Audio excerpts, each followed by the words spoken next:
Assalamu alaikum. Dear students, respected teachers, honorable guardians, how are you? Yeah, I am fine by the grace of Almighty Allah. We know that we are passing a critical situation because of COVID-19. For this, we are depart from our classroom activities. For this, we arrange a platform to continue studies.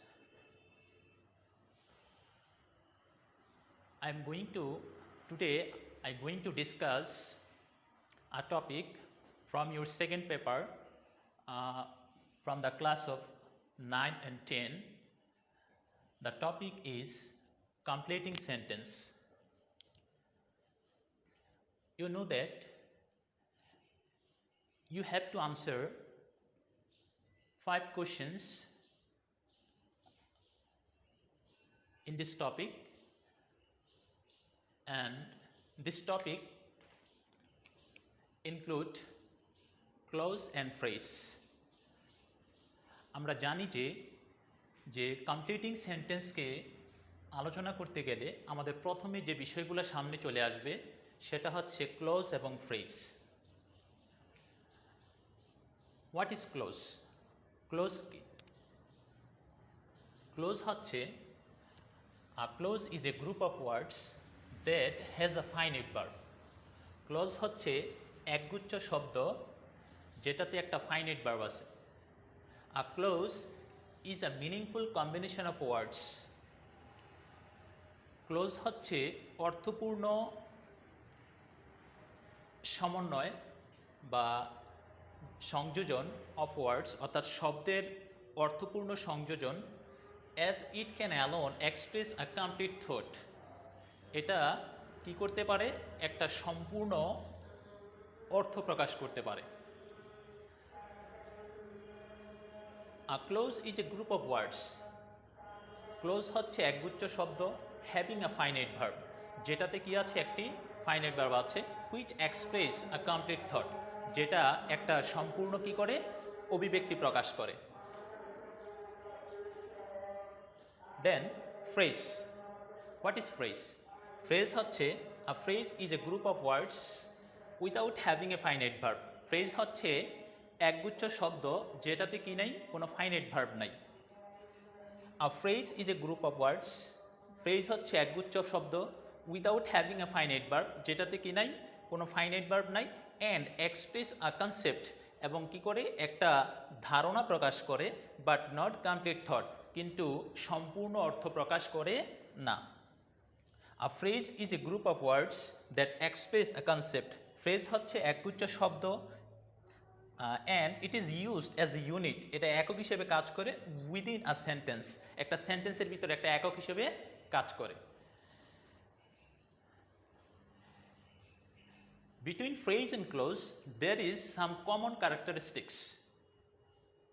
That is group of words.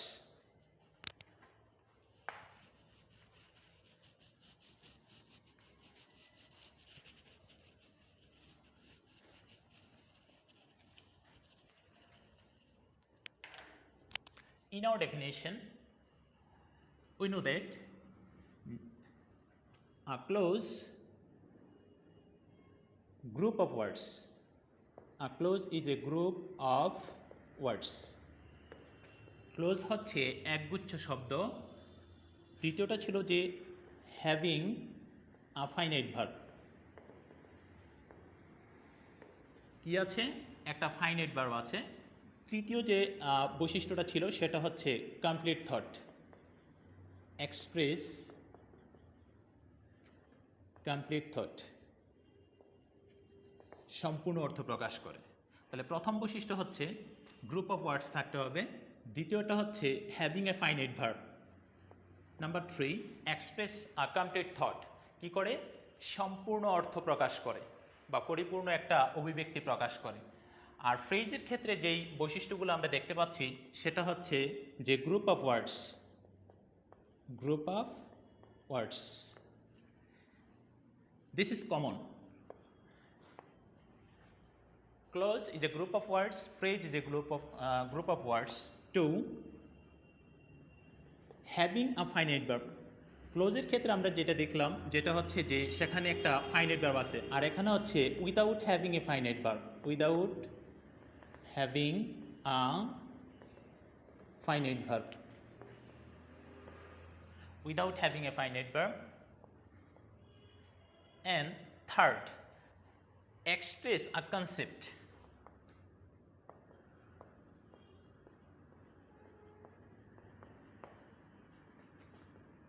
But not complete thought.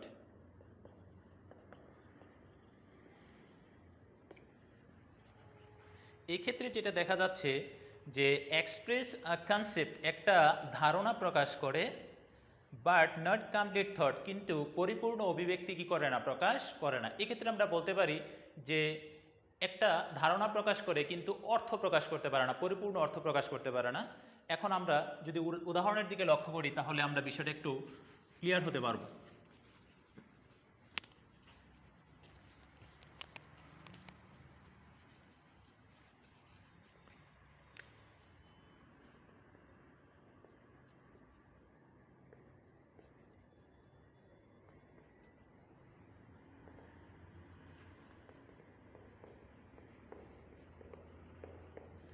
The boys are playing in the field.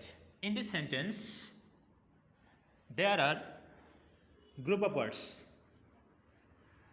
Group of words. এখানে একগুচ্ছ শব্দ আছে, এটা একটা শব্দ, এটা শব্দ, এটাও শব্দ, এটাও শব্দ, এটা শব্দ শব্দ, এই সবগুলোই হচ্ছে এখানে শব্দ বা ওয়ার্ড। তাহলে গ্রুপ অফ ওয়ার্ডস। এখন আমরা কিভাবে বুঝবো যে এটা কি ক্লোজ না ফ্রেজ? এখন আমাদের যে সংজ্ঞাটা ছিল সেখানে হচ্ছে যে ক্লোজের ক্ষেত্রে হচ্ছে যে ফাইনাইট ভার্ব থাকতে হবে, গ্রুপ অফ ওয়ার্ডস থাকতে হবে, তারপর হচ্ছে সম্পূর্ণ অর্থ প্রকাশ করে। আর ফ্রেজের ক্ষেত্রে যেটা ছিল সেটা হচ্ছে যে কোনো ফাইনাইট ভার্ব থাকবে না, গ্রুপ অফ ওয়ার্ড হবে, আর একটা হচ্ছে একটা ধারণা প্রকাশ করে বা অসম্পূর্ণ অর্থ প্রকাশ করে। এই সেন্টেন্সটার দিকে যদি আমরা লক্ষ্য করি তাহলে যেটা দেখব যে in this field, in the field মাঠে, the boys are playing in the field, বালকরা মাঠে খেলছে। এই ক্ষেত্রে এই তিনটা ওয়ার্ড যদি আমি একটা আলাদা করে নিচ্ছি এবং এটার একটা অর্থ এখানে হচ্ছে যে ইন দ্য ফিল্ড, মাঠে। এখানে কোনো সাবজেক্ট নাই, কোনো ফাইনাইট ভার্ব নাই, কিন্তু এখানে একটা ওয়ার্ড, এখানে একটা ওয়ার্ড, এখানে একটা ওয়ার্ড, তিনটা word. We know that more than one words is called group of words. আমরা যেটা জানি যে একের বেশি শব্দ যদি থাকে তাহলে সেক্ষেত্রে সেটাকে আমরা গ্রুপ অফ ওয়ার্ডস বলি। আর এই ক্ষেত্রে এখানে আমরা কোনো সাবজেক্ট দেখতে পাচ্ছি না, এখানে কোনো ফাইনাইট ভার্ব দেখতে পাচ্ছি, কোনো ভার্বই দেখতে পাচ্ছি না, আর এটা কোনো সম্পূর্ণ অর্থ প্রকাশ করতেছে না, একটা ধারণা প্রকাশ করে বা একটা অভিব্যক্তি প্রকাশ করে, কিন্তু সেটা সম্পূর্ণ না। ইন দ্য ফিল্ড, মাঠে। আর মাঠে অনেক কিছু হতে পারে, মাঠে কেউ খেলতে পারে, মাঠে কেউ হাঁটতেও পারে, মাঠে কোনো কেউ কাজও করতে পারে। তো সেক্ষেত্রে আমরা যেটা দেখতে পাচ্ছি যে এ মাঠে, শুধু মাঠে দ্বারা সম্পূর্ণ অর্থ প্রকাশ পাচ্ছে না, এখানে সাবজেক্ট নাই, কোনো ভার্ব নাই। That means it is phrase, not close. But if we look at the whole sentence, we see that the boys are playing. We know that are verb, playing is a verb. তাইলে এই ক্ষেত্রে যেটা দেখা যাচ্ছে যে আর এর verb হওয়ার যোগ্যতা আছে, প্লেয়িং এর ভার্ব হওয়ার যোগ্যতা আছে। তার আগে যেটা আছে ভার্বের আগে, ন্যাচারালি যেটা জানি যে একটা আদর্শ সেন্টেন্সের যেটা থাকে যে ভার্বের আগে বা ফাইনাইট ভার্বের আগে, মূল ভার্বের আগে যেটা থাকে সেটা হচ্ছে যে সাবজেক্ট। এখন আমরা যদি এটাকে সাবজেক্ট ধরি আর এটাকে ফাইনাইট ভার্ব ধরি, তাইলে সাবজেক্ট আছে, ফাইনাইট ভার্ব আছে, আর এখানে 1 2 3 4 ওই জায়গাটা যদি বাদও দেই বা ছেড়ে দিই তাহলে এখানে 4টা শব্দ দেখা যাচ্ছে। তাহলে সাবজেক্ট আছে, ফাইনাইট ভার্ব আছে, তারপরে একটা সম্পূর্ণ অর্থ প্রকাশ করে। কিভাবে সম্পূর্ণ অর্থ প্রকাশ করে? দ্য বয়েজ আর প্লেয়িং, বালকরা কি করছে? খেলছে। তাহলে বালকটা তো খেলতেই পারে, কেউ খেলতেই পারে, আমিও খেলতে পারি, বালকরা খেলতে পারে বা অন্যরাও খেলতে পারে। তাহলে এই ক্ষেত্রে যেটা যে একটা অভিব্যক্তি প্রকাশ পাচ্ছে এবং এই অর্থটা কি এখানে সম্পূর্ণ বা পরিপূর্ণ অর্থ প্রকাশ পাচ্ছে। এরপরে এক্সটেনশন যেটা আছে ইন দ্য ফিল্ড, মাঠে, মাঠে খেলছে। এখন এই মাঠে খেলছে এই জায়গাটা যখন আমরা আলাদা করে নিলাম তখন দেখলাম যে এখানে আসা কি নেই, যে কোনো সাবজেক্ট নাই, এখানে কোনো ফাইনাইট ভার্ব নাই, আর এটা এই অংশটাকে ছাড়া সম্পূর্ণ অর্থ কি করতে পারতেছে না, প্রকাশ করতে পারতেছে না। তাইলে এটাকে আমরা ধরতে পারি ফ্রেজ আর পুরাটাকে ধরতে পারি একটা ক্লোজ। এখন যে জিনিসটা সামনে চলে আসলো সেটা হচ্ছে যে ফাইনাইট ভার্ব। ফাইনাইট ভার্ব যে বৈশিষ্ট্য হচ্ছে ক্লোজের যে বৈশিষ্ট্যের ভিতরে প্রধান যে বৈশিষ্ট্য সেটা হচ্ছে যে ফাইনাইট ভার্ব থাকতে হবে। এখন আমরা কিভাবে বুঝবো যে ফাইনাইট ভার্ব আছে কি নাই, বা একটা সেন্টেন্সে অনেকগুলো ভার্ব থাকতে পারে, কোনটা ফাইনাইট ভার্ব আবার নন ফাইনাইট ভার্বও আছে, কোনগুলো নন ফাইনাইট ভার্ব সেগুলো কিভাবে আইডেন্টিফাই করব বা সেগুলোকে কিভাবে শনাক্ত করব। আচ্ছা, আমরা একটু ফাইনাইট ভার্বের দিকে একটু লক্ষ্য করি যে কিভাবে ফাইনাইট ভার্ব শনাক্ত করা যায়। Finite verb, a finite verb is limited by the number and person of the subject. Finite verb সাবজেক্টের নাম্বার এবং পার্সন দ্বারা সীমাবদ্ধ। And changes according to the tenses, এবং টেন্স অনুসারে সেগুলা কি হয়, পরিবর্তন হয়। তাহলে আমরা যেটা জানলাম সেটা হচ্ছে যে ফাইনাইট ভার্ব শনাক্ত করার উপায় হচ্ছে, বা ফাইনাইট ভার্বকে বের করার উপায় হচ্ছে, অথবা একটা সেন্টেন্সে একাধিক ভার্ব যখন থাকে তখন ফাইনাইট ভার্বকে আলাদা করার উপায় হচ্ছে যে সেন্টেন্সের সাবজেক্টকে যদি আমরা কি করি, এই সাবজেক্টের নাম্বার এবং পার্সন যদি পরিবর্তন করি, তাইলে যে ভার্বগুলার বা যে ভার্বটার রূপ চেঞ্জ হবে সেটাই হচ্ছে ফাইনাইট ভার্ব, আর যে ভার্বগুলার রূপ চেঞ্জ হবে না সেগুলো হচ্ছে নন ফাইনাইট ভার্ব। এখন আমরা যদি দেখি যে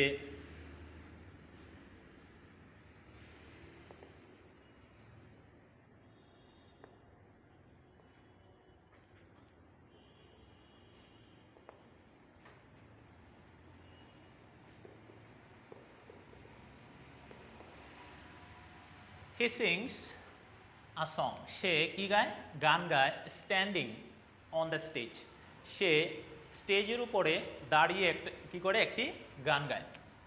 এখন এই সেন্টেন্সে আমরা যেটা দেখতে পাচ্ছি যে এখানে হি আছে, এখানে সিংস, হ্যাঁ সিংস এখানে ভার্ব হওয়ার যোগ্যতা রাখে, তারপরে এখানে স্ট্যান্ডিংও ভার্ব হওয়ার যোগ্যতা রাখে, আর এখানে অন দ্য স্টেজ এখানেও দেখতে পাচ্ছি যে আমরা অনেকগুলো শব্দ এখানে আছে, মোর দেন ওয়ান ওয়ার্ডস। সেক্ষেত্রে এখন এখানে ক্লোজ কোনটা আর ফ্রেজ কোনটা সেটা কিভাবে আইডেন্টিফাই করব সেটা একটু দেখে নিই আগে। প্রথমে যে এখানে যেহেতু ভার্ব আছে, এখানেও আছে, যে কোনো একটা ফাইনাইট ভার্ব হবে, যেহেতু এটা একটা সম্পূর্ণ অর্থ প্রকাশ করে।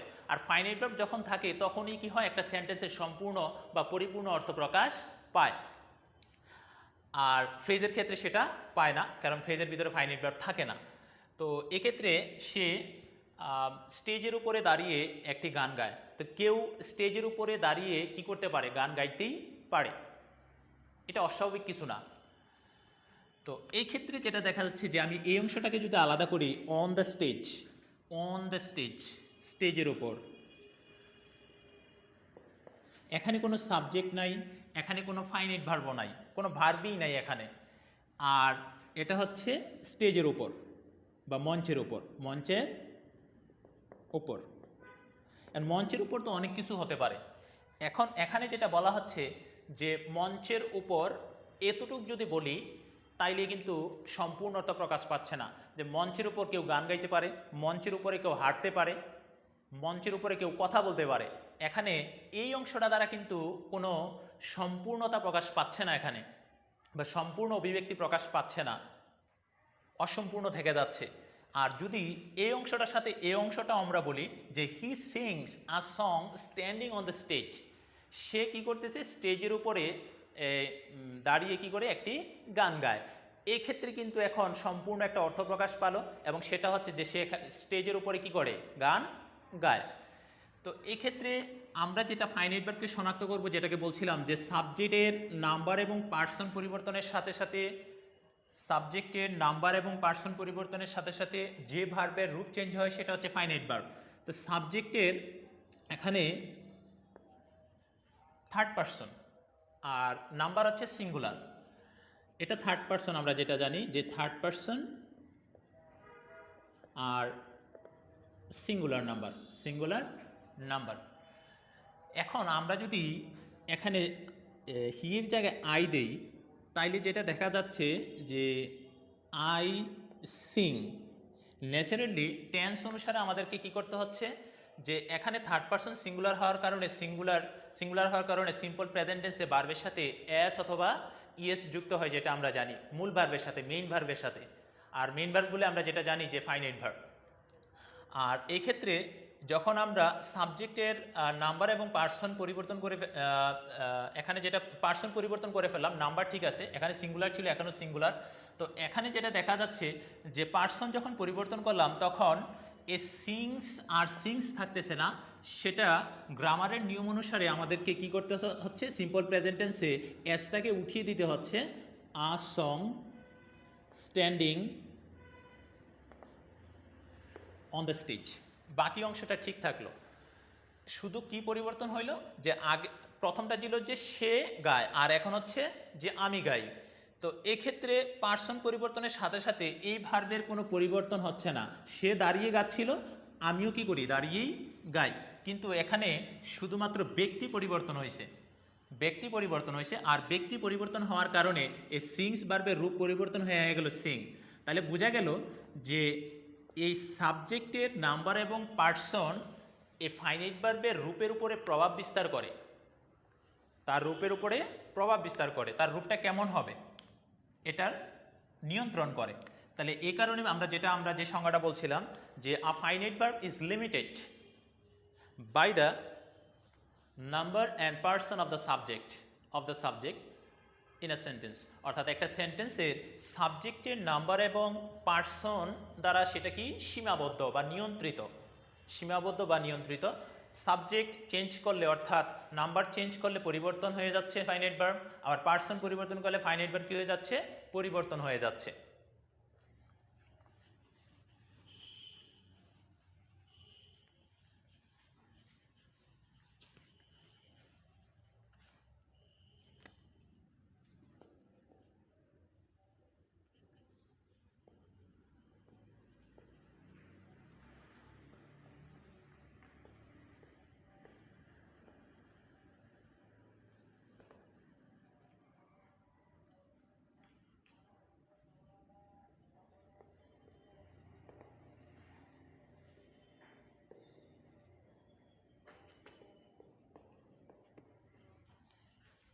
এই সেন্টেন্সটির দিকে যদি আমরা একটু লক্ষ্য করি, যে এখানে দেওয়া আছে the boys are playing standing on the floor.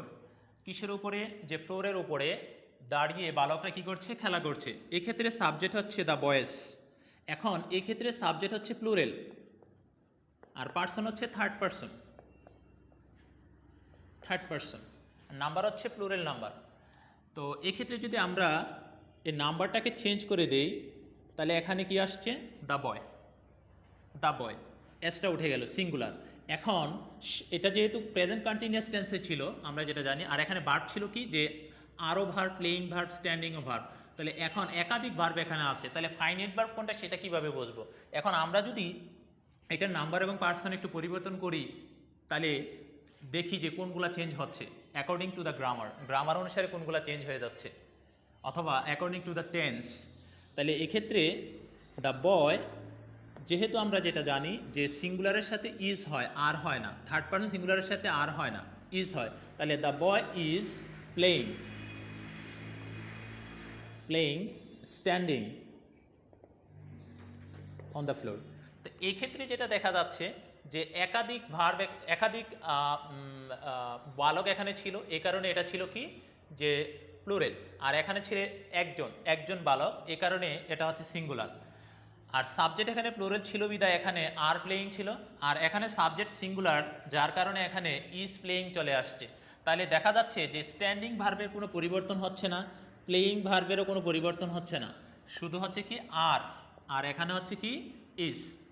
R it is আর কন্টিনিউয়াস অ্যাক্টিভিটি, আমরা জানি যে কন্টিনিউয়াস অ্যাক্টিভিটি অথবা প্রোগ্রেসিভ অ্যাক্টিভিটি যখন থাকে তখন সেটা আমরা যেটাকে বলি কন্টিনিউয়াস টেন্স বা প্রোগ্রেসিভ টেন্স। আর এক্ষেত্রে স্ট্রাকচার যেটা সেটা আমরা যেটা জানি যে সাবজেক্ট প্লাস যে am is are present continuous টেন্সের ক্ষেত্রে plus verb one plus ING.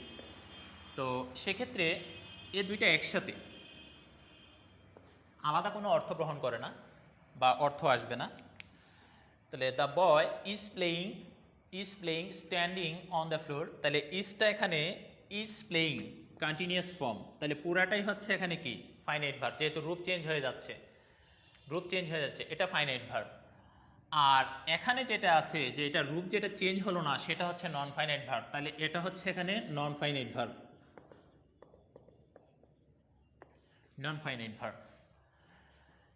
আর এই জায়গাটা হচ্ছে ফাইনাইট ভার্ব, এটা হচ্ছে finite verb.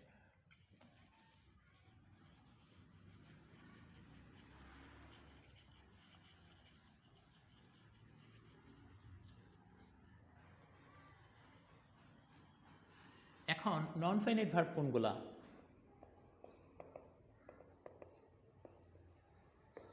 Non finite verb number 1 জিরান্ড হতে পারে, জিরান্ড।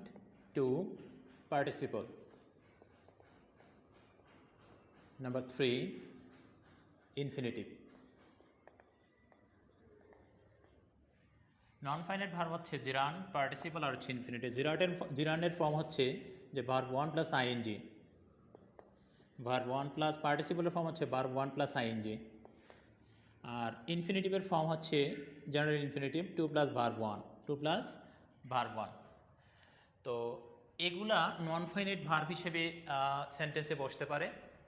আমরা একটা উদাহরণের মাধ্যমে এগুলো একটু দেখে নিই।